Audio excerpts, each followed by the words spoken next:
काम आएगा आपका नोट्स। परीक्षा में शॉर्ट नोट्स बनाइए, एक बार देखेंगे सब याद आएगा। ठीक, अच्छा ह्रस्व हो गया। अब दूसरा, कितने मूल स्वर के मात्रा के आधार पे कितने भेद बताए थे? 3। ठीक, तो पहला हो गया ह्रस्व या लघु स्वर। अब आते हैं दीर्घ या, यहां लिखते हैं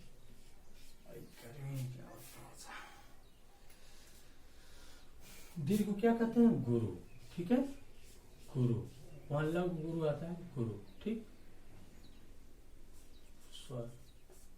अच्छा, यहाँ देखिए दीर्घ मतलब, ह्रस्व मतलब छोटा, दीर्घ मतलब बड़ा, लघु मतलब छोटा, गुरु मतलब बड़ा। ठीक, तो ये ऐसे ही इसके दो।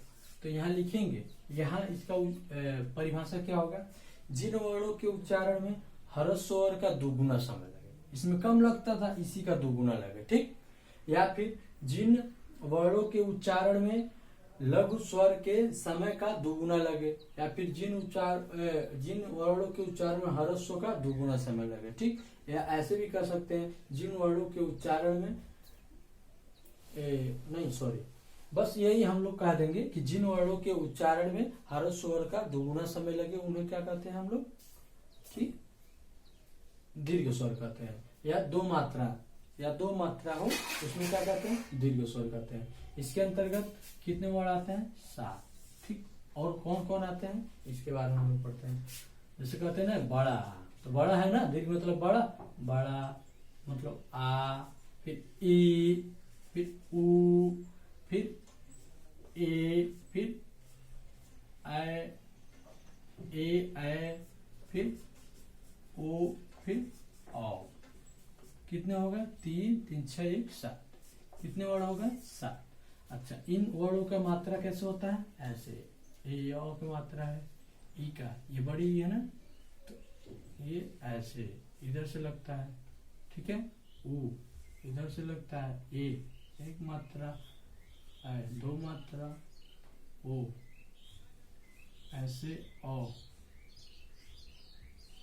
ठीक, ये दो मात्रा हुआ। ठीक है, अच्छा यहाँ पे बस कोई बात नहीं, यहाँ पे ई कौन सी मात्रा होता है? इधर से। फिर ऊ का कौन सा मात्रा होता है? उधर छोटा ऊ, री का तो ऐसे होता है। ठीक है, इसी पर और तो मतलब होता ही है ऐसे ही। ठीक, मात्रा भी हम लोग ध्यान दिए। अगर ऐसे कहीं लिखा रहेगा, जैसे यहाँ पे लिखा है काम, तो कौन सी मात्रा है? आ की मात्रा। जैसे यहाँ लिखा है कील, तो कौन सा मात्रा है? बड़ी ई का मात्रा है। जैसे उल्लू, तो कौन सा? बड़ी ऊ की मात्रा है। जैसे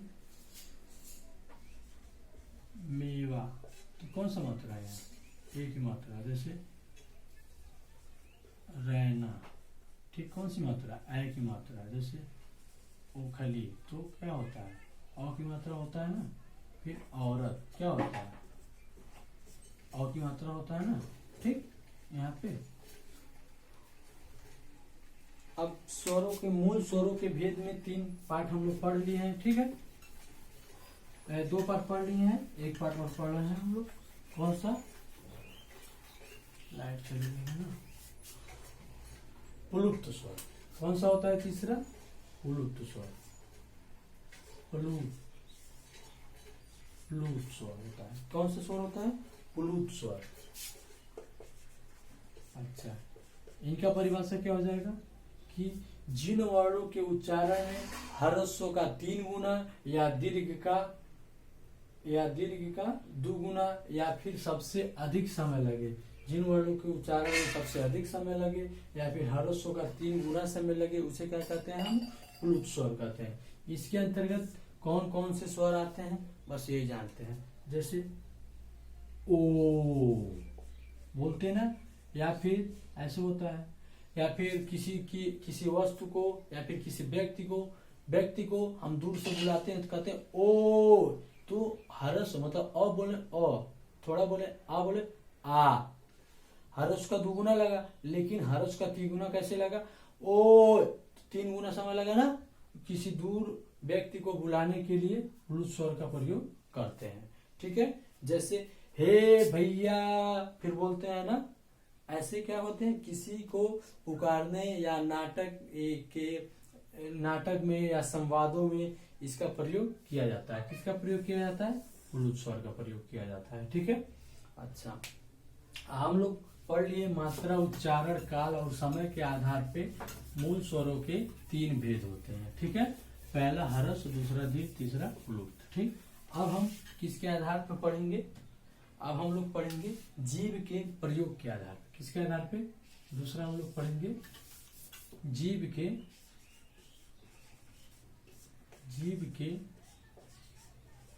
प्रयोग के आधार पर। जीव के प्रयोग के आधार पर मूल स्वर के भेद। ठीक। अब जीव के कैसा प्रयोग होगा कि उसमें कौन कौन से स्वर कैसे कैसे आएंगे, इसके बारे में हम लोग पढ़ेंगे। तो जीव है, सबके पास जीव है। ठीक है। तो जीव के प्रयोग के आधार पर स्वरों के कितने भोग होते हैं? 3। कौन कौन से? पहला अग्र स्वर, दूसरा मध्य स्वर, तीसरा क्या है? पश्य स्वर। अब यहाँ पे हमको ध्यान देना है कि जीव का प्रयोग कैसे करें, कि कौन सा वर्ड आगे आएगा, कौन सा वर्ड जीव में मध्य में आएगा, कौन सा वर्ड पीछे आएगा, मतलब पश्य में आएगा। तो जिन वर्णों के उच्चारण में जिह्वा क्या होता है? जीव अग्रभाग क्या करे? अग्रभाग का काम करे। जैसे जीव होता है, ऐसे जीव बना दिया, ऐसे जीव बन गया ना चौड़ा पे, ऐसे जीव बन गया, तो ये क्या हो जाएगा? पश्य भाग हो जाएगा। इधर क्या हो जाएगा? अग्रभाग हो जाएगा। ये क्या होगा? मध्य भाग हो जाएगा। तो जीव का प्रयोग क्या करेंगे हम लोग? जीव का प्रयोग कैसे करेंगे कि जिन वर्णों के उच्चारण में जीव का प्रयोग अग्रभाग करे, उसे क्या कहेंगे? अग्र स्वर कहेंगे। जैसे अग्र स्वर में कौन से आते हैं? जैसे ई,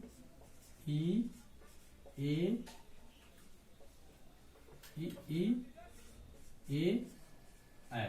ठीक।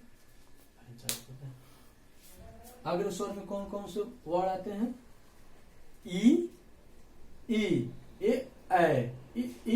ऐ।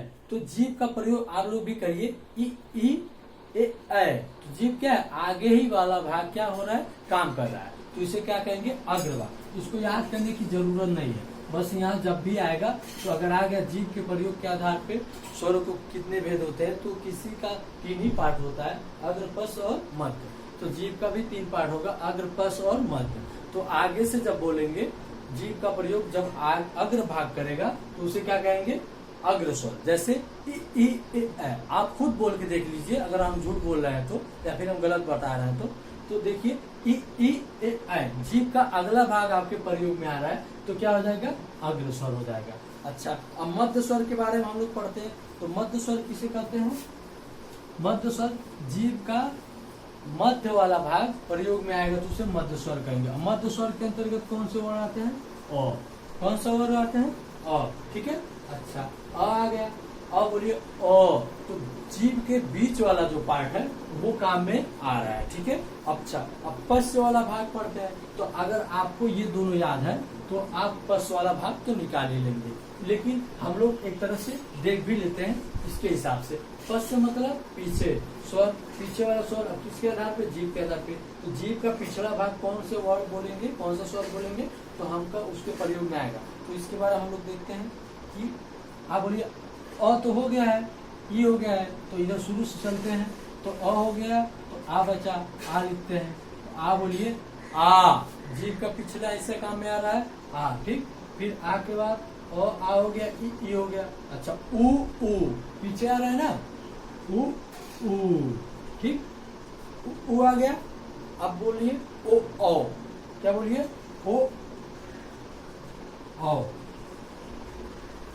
ओ।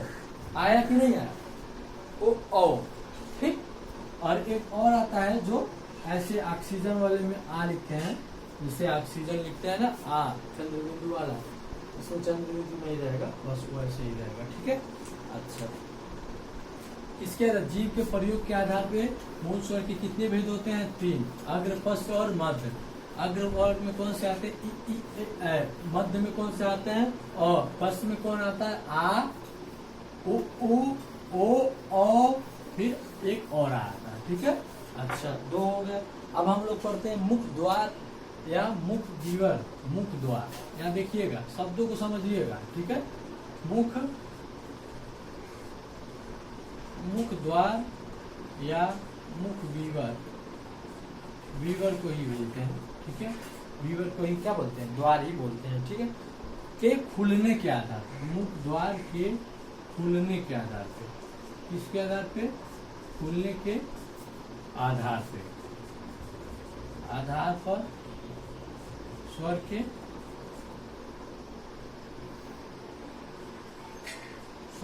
भेद। ठीक है, तो कितने भेद होते हैं मुख के खुलने के आधार पे, स्वर के कितने भेद होते हैं, तो कितने होते हैं, 4, ये पूछा जाता है। ठीक है, कितने भेद होते हैं, 4। एक मिनट थोड़ा स्याही डाल लें।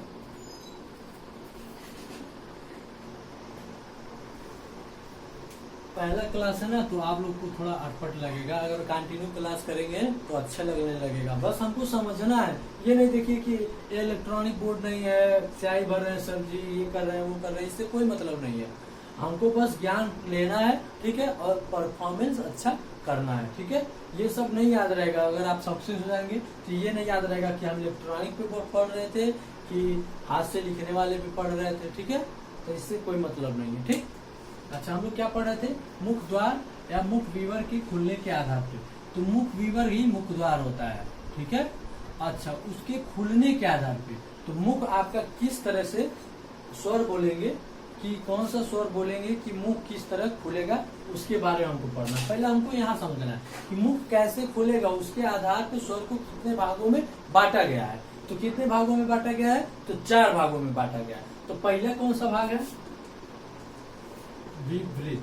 अच्छा यहाँ थोड़ा ट्रिक बताएंगे, क्योंकि विवृत होता है, संवृत होता है, अर्ध विवृत होता है, अर्ध संवृत होता है। तो बच्चे क्या होते हैं, उसमें कंफ्यूज हो जाते हैं। विवृत, आप सोचते हैं विवृत, अभी तो बहुत लोग नहीं जानते होंगे कि विवृत मतलब होता क्या है। आप लोग कुछ बताइए, सोचिए कि विवृत मतलब होता क्या है। तो विवृत का होता है, थोड़ा अंग्रेजी का भी हम लोग सहारा लेते हैं, ओपन। ठीक, क्या होता है, ओपन। विपरीत मतलब ओपन। मुंह कौन सा स्वर बोलेंगे कि मुंह पूरा क्या हो जाएगा, खुल जाएगा। ठीक है, मुंह पूरा खुल जाएगा।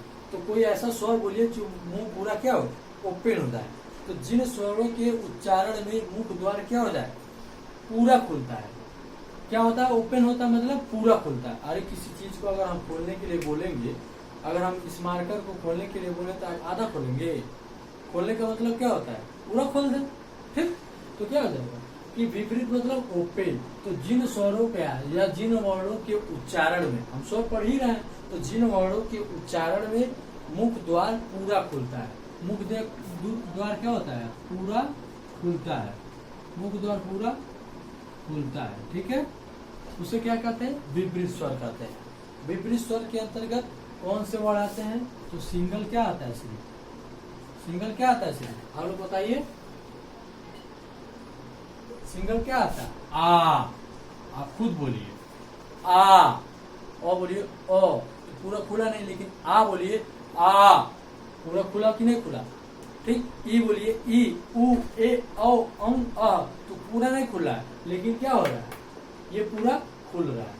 आ बोलने पे पूरा खुल रहा है। अच्छा दूसरा भेद करते हैं, तो विपरीत हो गया तो अर्ध विपरीत हो जाएगा। अर्ध विपरीत, अर्ध विपरीत। यहाँ पे देखते हैं विपरीत को ओपन मतलब पूरा था, पूरा खुलता था, यहाँ अर्ध मतलब आधा, तो यहाँ हो जाएगा हाफ। क्या हो जाएगा, मतलब आधा खुला। क्या हो जाएगा, हाफ ओपन। हाफ ओपन मतलब क्या हो जाएगा, अर्ध खुला, अर्ध खुलता हो।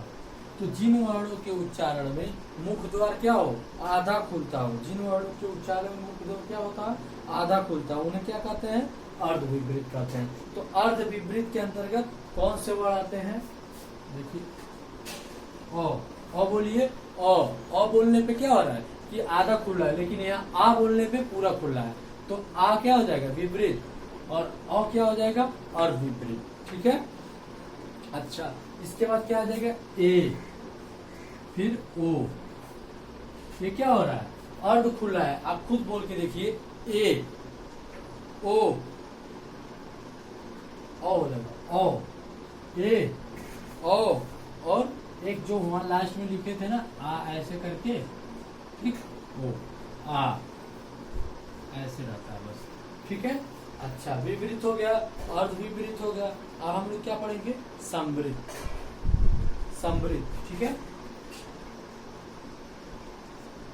अच्छा, यहाँ विपरीत का मतलब समझे थे। अच्छा, यहाँ समृद्ध का मतलब क्या होता है, कोई समझ में आ रहा है किसी को? समृद्ध मतलब क्या होता है? समृद्ध मतलब होता है बंद, मतलब बंद का इंग्लिश क्या होता है, क्लोज। ठीक। तो जिन वर्णों के उच्चारण में मुख द्वार क्या होता है, लगभग बंद रहता है। क्या होता है, लगभग बंद रहता है, लगभग बंद रहता है, ये नहीं पूरा बंद रहता है। जब पूरा बंद कर लेंगे तो कोई वर्ड ही नहीं बोल पाएंगे। मुंह बंद करके या कोई वर्ड बोलने का प्रयास कीजिए, कीजिए, हो रहा है। मान लीजिए हम मुंह बंद किया, बोल ही नहीं पा रहा है। लेकिन समृद्ध मतलब लगभग बंद ही रहता है। ठीक है, लगभग बंद, थोड़ा सा बस खुला रहता है। तो इसके अंतर्गत कौन से वर्ड आते हैं, तो ई ई ई ई उ ऊ। अच्छा, ये चारों वर्ड आप लोग एक बार अपने मुंह से खुद बोल के देखिए। कुछ याद करने की जरूरत नहीं है, बस समझने की जरूरत है। ठीक, याद किया हुआ चीज हमें सब भूल जाता है। ठीक है। तो ई प्रयोग कीजिए। विज्ञान क्या है, प्रयोग पे आधारित है। जो चीज प्रयोग कर लेते हैं वो भूलता नहीं, यहाँ भी प्रयोग कर लीजिए। 2 मिनट जैसे पढ़ रहे हो वैसे बोलते रहिए। ई ई उ ई ई उ। तो मुंह क्या लगभग क्या हो रहा है, बंद हो जा रहा है। ई ई उ लगभग क्या हो रहा है, बंद हो जा रहा है। तो क्या हो जाएगा, समृद्ध। समृद्ध मतलब क्या होता है, क्लोज, मतलब लगभग, लगभग मुख बंद। ठीक है, लगभग मुख क्या रहेगा, बंद रहेगा। अच्छा, जब यहाँ विपरीत आया था तो अर्ध विपरीत आया था, यहाँ समृद्ध आया तो क्या हो जाएगा, चौथा अर्ध समृद्ध, अर्ध समृद्ध। अच्छा, यहाँ पे ओपन हो रहा था तो यहाँ पे हाफ ओपन हुआ है, तो यहाँ क्लोज हो रहा है तो यहाँ क्या हो जाएगा, हाफ क्लोज हो जाएगा। क्या हो जाएगा, हाफ क्लोज। ठीक, मतलब लगभग, हाफ मतलब आधा, सॉरी आधा बंद। अच्छा, कोई ऐसा वर्ड, अब बाकी अगर ये 3 याद हुआ तो ये तो जान ही जाएंगे, जो बचेगा वो हो जाएगा। लेकिन हमको अगर ये नहीं याद है, इसी वर्ड को हमको जानना है, अगर परीक्षा में ये पूछ ले बाकी ये सब भूल रहा है, तो हमको इसको अर्ध मतलब हाफ बंद रहे ऐसा वर्ड खोजना है। तो हाफ बंद रहे ऐसे वर्ड में क्या आता है, ए और ए ओ। लगभग क्या हो रहा है, बंद हो रहा है। ए बोल के देखिए, ए और ओ क्या हो रहा है, लगभग बंद हो जा रहा है। ठीक है। तो मुख द्वार के खुलने के आधार पे स्वर के कितने भेद होते हैं, 4। ध्यान दीजिए, रिवीजन हो रहा है। विपरीत मतलब ओपन मतलब पूरा खुलता है, तो उसमें कौन सा वर्ड आता है, आता है। अर्ध विपरीत मतलब हाफ ओपन मतलब आधा खुलता है। मुख द्वार क्या होता है, आधा खुलता है, तो वो अर्ध विपरीत होता है। इसके अंतर्गत अ ए ओ और ये डाक ऑक्सीजन वाला जो चंद्र बिंदु लगता है अनुनासिक वाला, वो आता है। ठीक है। समृद्ध, समृद्ध क्या होता है कि क्लोज, लगभग बंद रहे, लेकिन कोई ऐसा वर्ड हम नहीं बोल पाएंगे जो मुख द्वार को हम बंद कर ले, कोई वर्ड ही नहीं निकलेगा। मुंह बंद करके यही बोल सकते हैं, बस यही बोल सकते हैं ना, लेकिन कोई वर्ड नहीं बोल सकते या स्वर नहीं बोल सकते, तो लगभग बंद रहेगा। तो ऐसे कौन से वर्ड हैं, ई ई उ ऊ, ई ई उ ऊ। लगभग क्या हो रहा है, हमारा मुख द्वार जो है लगभग क्या हो रहा है, बंद हो जा रहा है। ठीक। लेकिन अर्ध समृद्ध में क्या हो रहा है कि लगभग आधा, मतलब यहाँ समृद्ध था क्लोज, यहाँ अर्ध आ गया तो आधा, आधा बंद हो रहा है, लेकिन पूरा बंद नहीं हो रहा है। ठीक है।